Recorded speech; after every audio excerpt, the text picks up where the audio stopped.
കുട്ടികളില്ലാത്തവർക്ക് പരിഹാരമായിട്ടൊരു സ്ഥലമുണ്ട്. നമുക്ക് ആ ഡോക്ടറെ ആദ്യം പരിചയപ്പെടാം. നമസ്കാരം ഡോക്ടറെ. നമസ്കാരം, ഞാൻ doctor Parvathi Raj, Chennai Ayurveda multi speciality hospital Kayamkulam. ഡോക്ടറെ അറിയപ്പെടുന്നത് 1000-ഓളം മക്കളുള്ള അമ്മയെന്നാണ് അല്ലയോ? അപ്പൊ എത്ര എന്ന് പറഞ്ഞ ഇതേപോലുള്ള എത്ര പേര് ഇവിടെ വന്നിട്ടുള്ളതാണ്? അവരോട് തന്നെ ചോദിച്ചാൽ മതി, അവരുടെ എക്സ്പീരിയൻസ് ഷെയർ ചെയ്യും. പേര്? എന്റെ പേര് ദിലീപ്. എവിടെ സ്ഥലം? എവിടെ? ചെന്നിത്തല. ചെന്നിത്തല. എത്ര വർഷമായി കല്യാണം കഴിഞ്ഞിട്ട്? 13 വർഷമായി. 13 വർഷമായി. ഈ 13 വർഷം കൊണ്ട് ചികിത്സയൊക്കെ ചെയ്തായിരുന്നു? പല ട്രീറ്റ്മെന്റ് ചെയ്ത്, ആയുർവേദം ചെയ്ത്, ഇംഗ്ലീഷ് ചെയ്ത്, പലയിടത്തും ട്രീറ്റ്മെന്റ് ചെയ്തതാ. അങ്ങനെ കുറെ ഫ്രണ്ട്സ് ഇവിടുത്തെ വീഡിയോ അയച്ചു തന്നായിരുന്നു. ഞാനും വൈഫോടെ ഇങ്ങനെ തീരുമാനിച്ചത് ഇവിടെ തന്നെ പോയേക്കാം. ജസ്റ്റ് ലാസ്റ്റ് ഒരു അവസാന നിമിഷമായിരുന്നു, ഇനി വേഗം പോകുന്നില്ല എന്നുള്ള തീരുമാനത്തിൽ കൂടെ ഇവിടെ വരുന്നത്. അപ്പം പിന്നെ വന്നിട്ട് എത്ര നാളായി?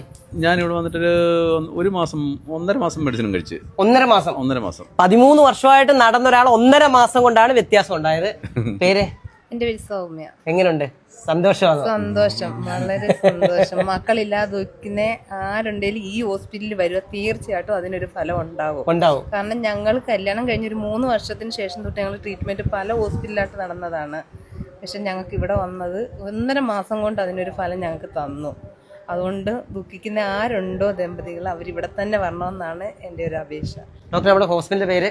Chennai Ayurveda multi speciality hospital Kayamkulam.